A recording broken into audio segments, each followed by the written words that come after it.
mohon maaf ya Pak mengganggu waktunya, dan saya ucapkan terima kasih sudah mau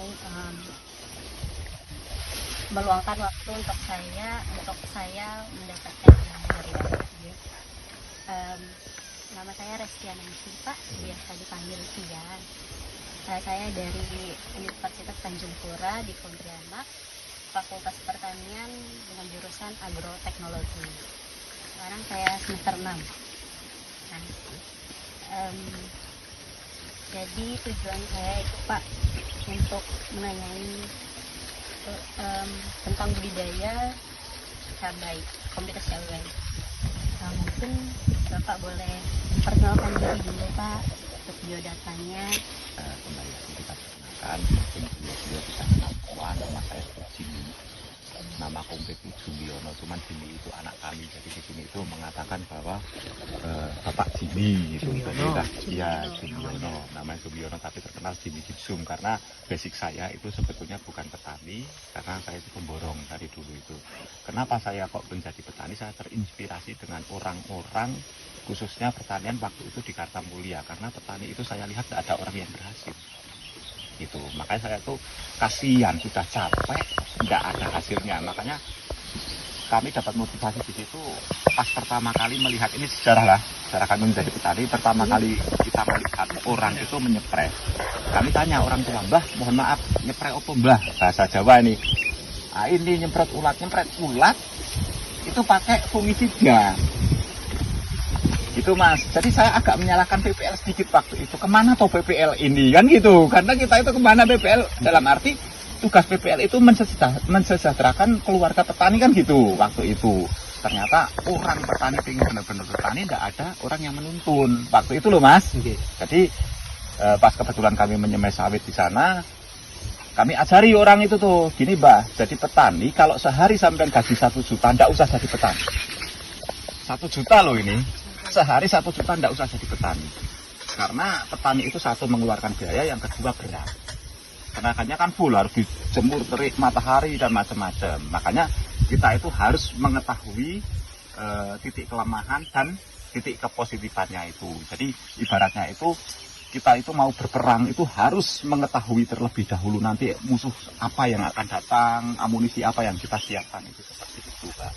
Jadi makanya waktu itu kami bertani itu ingin memberi contoh kepada masyarakat supaya orang-orang itu benar-benar bisa sejahtera karena akan dengan budidaya tanaman pangan itu. Mungkin dari pengalaman kami seperti itu. Nah, nanti bisa kami jelaskan kembali pertanyaan sampean apa, insya Allah kami jelaskan. Itu yang kita tanam Ori 212. Oh, pengelolaan lahannya mungkin boleh Pak. Jadi gini Pak, sukses dengan tidaknya itu awal itu dari fondasi. Fondasi itu harus benar-benar kuat. Kalau fondasi itu benar-benar kuat, kita mencangkul itu cuma 1 kali selama 4 tahun. 1 kali aplikasi tanah itu selama 4 tahun kita tidak buka musa lagi, tidak ada pupuk susuran lagi, tidak ada apa-apa lagi kecuali penirsalan tanah saja. Nah begitu. Jadi tekniknya, kita langsung ke teknik ya. Boleh. Nah tekniknya itu pertama itu cara olah lahan. Semak buka seperti ini kita harus bersihkan gulma terlebih dahulu, itu penting. Entah itu cara manual atau cara kita herbisida pun tidak masalah. Tapi kalau diusahakan kita manual saja, pakai pemotong rumput, pakai mesin itu.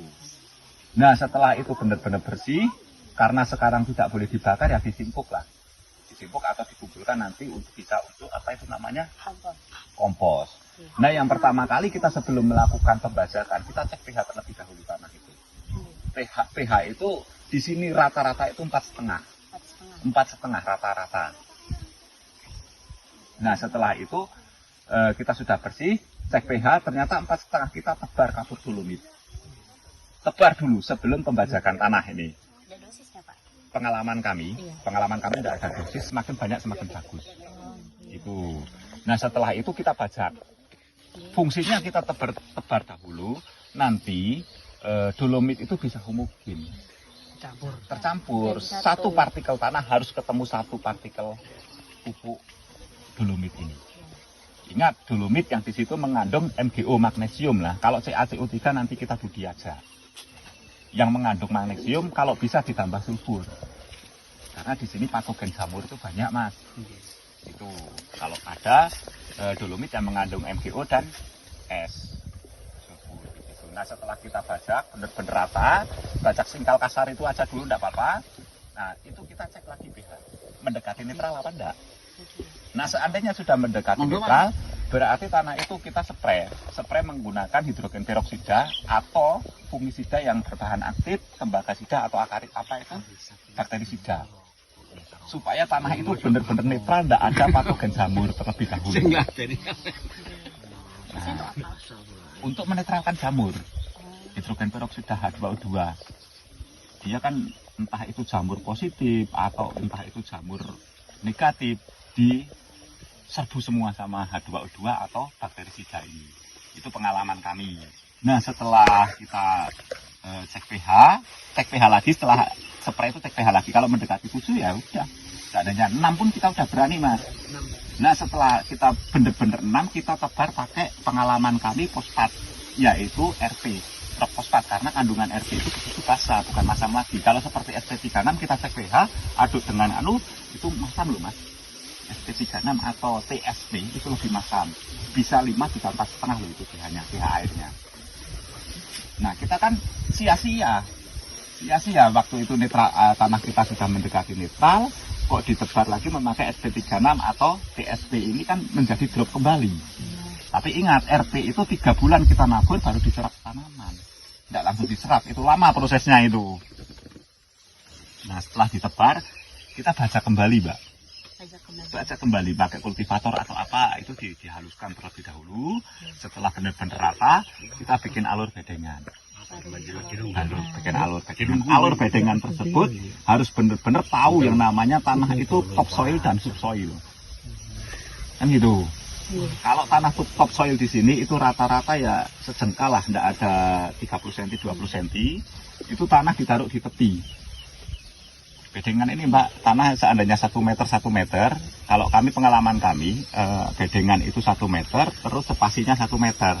Ini lebar 1 meter, jaraknya pun 1 meter. Paritannya itu. Jadi tanah yang topsoil ditaruh di tepi. Jadi dia berbentuk kalenan seperti itu. Nanti kalau bisa lihat di sana baru olahan juga. Nah dia menjadi lekungan. Lekungan ini supaya bedengan itu menjadi tinggi nantinya. Nah setelah itu tengah kita tabur kompos itu tadi. Kompos. Iya. Kompos atau bisa, pupuk kandang pun bisa, kohe itu bisa. Kohe. Nah kohe itu sebetulnya momok. Untuk petani itu momok, Mas. Momok menjadi momok. Matang. Iya, kalau belum matang, makanya itu jaga kebersihan. Ibaratnya kita memegang tai ayam, mohon maaf ini kita memegang tai ayam, habis itu kan kita harus cuci tangan karena bau dan kotoran itu. Apalagi kita disuruh makan untuk tanaman, kan tidak etis juga kotoran di mana. Makanya harus dimatangkan terlebih dahulu. Seandainya masih kotor pun, masih belum matang, bisa juga kita aplikasikan di situ. Enggak, kita fermentasi di dalam tanah. Nah makanya pengalaman kami, walaupun mentah, kita taruh di situ, kita semprot lagi. Sudah ditebar di tengah-tengah balur itulah, ya. Di tengah-tengah balur kita spray kembali menggunakan bahan aktif yang tadi, H2O2 atau fungisida yang berbahan aktif, tembagasida atau bakterisida. Pupuk itu disebar apa jangan Pak? Apa digali apa aja? Makanya dibikin alur tengah ini, Mas. Ibaratnya ini sudah jadi lah. Ini kita gali paling enggak 20 cm. Enggak dilebur itu. Jangan, enggak boleh, Mbak. Oh, enggak boleh. Nanti saya tak melawat tanamannya kalau dilebur seperti itu. Itu. Jadi buat lariskan ya, Pak ya. Ya harus di tengah, karena nanti fungsinya kalau di tepi akar itu jangan sampai di atas pupuk. Itu larangan besar. Kalau kami pengalaman kami larangan besar. Jadi setelah di tengah-tengah kayak gitu, kita spray kembali, Mas. Jarak 20 cm ya, jarak 20 cm tengah-tengah itu, jarak 20 cm kita spray kembali menggunakan yaitu 2 bahan aktif, H2O2 atau fungisida yang bahan aktif itu tadi. Kita spray bener-bener semua basah enggak apa-apa. Fungsinya untuk mematikan bakteri dan untuk mematikan jamur patogen itu tadi. Nah setelah itu jeda minimal 1 minggu. Kecuali kena guyur hujan berturut-turut 3 kali baru kita berani fermentasi. Gitu. Karena apa itu namanya residu yang kita spray tadi kalau 1 minggu kan masih terdampak toh. Gitu. Jadi minimal itu 1 minggu, kalau 10 hari enggak apa-apa. Nah, jadi kita setelah itu kita sudah seminggu kita fermentasi memakai bisa E4 atau apa sembarang mol itu sembarang terserah lah. Itu kita mengatakan E4 aja. Terus agensi hayati yaitu trichoderma dan silika karbon. Itu. Kalau cuman kita mengandalkan E4 itu kan jamur-jamur tadi kan sudah kita bunuh lah. Untuk menumbuhkan jamur yang positif kan susah juga, makanya kita dimasuki jamur trichoderma itu. Jangan lupa molase itu masuk juga. Iya. Ingat, pas nyepray itu atau mengkocor itu jangan sampai terkena terik matahari. Bukan, karena bakteri ataupun jamur-jamur, spora jamur dari trichoderma itu kalau terkena terik matahari kan mati. Jadi kita kan sia-sia. Ya. Diusahakan jangan sampai terkena terik matahari, makanya kita langsung tutup. Setelah kita spray 1 ini kita tutup memakai mop. Ya, mop. Karena pupuk dasar itu mop KCl itu KCl dengan apa itu namanya fosfat. Fosfat itu tadi. Pupuk dasarnya Mas, kalau nitrogen kita ngambil dari air hujan aja. Makanya kita sudah penuh di situ, kita tutup pakai mop itu. Setelah kita tutup pakai mop, itu baru kita spray kembali, Mas. Spray kembali, iya itu berulang-ulang fermentasi itu supaya karena ini kita berbicara itu tadi masalah kohe yang masih mentah. Nah setelah kita spray kembali, terus begitu kita spray jangan sampai kena matahari lagi, kita langsung tutup bedengan itu. Tutupnya memakai tanah topsoil itu tadi, bukan topsoil lagi ini nih. Nah makanya kita langsung uruk, kita ndak usah 1 balur. Kita sedikit dulu enggak apa-apa. Setelah benar-benar itu teruruk semua, tertimbun, nah baru kita injak-injak. Harus bedengan itu benar-benar dipadatkan semaksimal mungkin. Padatkan semaksimal mungkin. Kalau gembur, Mas, resikonya luar biasa. Resikonya nanti penguapan tanah, pengendapan tanah itu resiko luar biasa. Sebisa mungkin diinjak-injak atau pakai alat. Makanya ini kalau kita duduk yang kita aduk ini luar biasa kerasnya. Iya ya Pak. Tapi nggak pengaruh dengan akar Pak? Biasanya orang perlunya gembur Pak. Kita belajar dengan alam, Mbak. Kita belajar dengan alam. Kita menanam pepohonan di samping rumah, akar itu bisa menembus fondasi loh, Mas. Terus cabai yang bisa tumbuh di samping rumah kita, tidak usah dicangkul, tanahnya kerasnya minta ampun, malah subur luar biasa, patogen jamur tidak masuk. Gitu. Jadi kalau tanah itu gembur nanti resikonya bisa lolos layu fusario, bahasa-bahasa ngetren pertanian kan seperti itu. Tapi kalau kami jamin tanah itu benar-benar sudah mati seperti ini, angka kelayuan, angka penyakit ibaratnya cuma 0,berapa persen. Karena pondasi kita sudah kuat. Bahkan kita menggali, makanya agak ribet dari awal itu, pondasi kita harus benar-benar kuat. Nah setelah kita padatkan benar-benar padat, kita spray kembali, Mbak. Sebelum kita menutup busa, kita spray menggunakan 4 bahan tadi. Ditambahi lagi yang namanya asam humat. Ya itu wajib kalau saya. Makanya silika karbon, trichoderma, terus E4, asam humat ini wajib masuk. Wajib masuk. Nah setelah itu kita langsung ditutup pakai musa. Nggak boleh nunggu 1 jam, setengah jam, bahkan dispray semua itu nggak boleh. Jadi satu bedengan ini harus nyepray dari 1, setelah itu langsung dipasang tutup. Ya. Nah setelah itu kita sudah yakin pH kita mendekati netral 7, jarak penanaman itu harus minimal itu 1 bulan. Minimal. Apa ya Pak? Ya, kita kan pengen hasil, bukan pengen cepat ya Mbak ya. Karena kalau 1 bulan itu tanah sudah benar-benar netral, gas-gas pun sudah tidak ada bermunculan. Sudah tanah menjadi itu, karena kami ini bekas tomat loh Mbak, lebih bagus. Bekas tomat enggak, kami buka mulsa itu lebih bagus hasilnya dibanding tanah yang baru kita nyangkul. Lebih bagus yang Lebih bagus ya, kemarin lebih bagus yang kedua, ketiga, keempat daripada buka baru. karena tanah benar-benar sudah netral dan di situ tanah sudah benar-benar anteng. Kalau bahasa Jawanya itu sudah tidak bergerak kembali. Nah itu teknik untuk apa itu namanya cara olah lahan, karena kita sukses dengan gagal itu dari cara olah lahan. Fondasinya tadi ya, Pak? Ya, pondasi.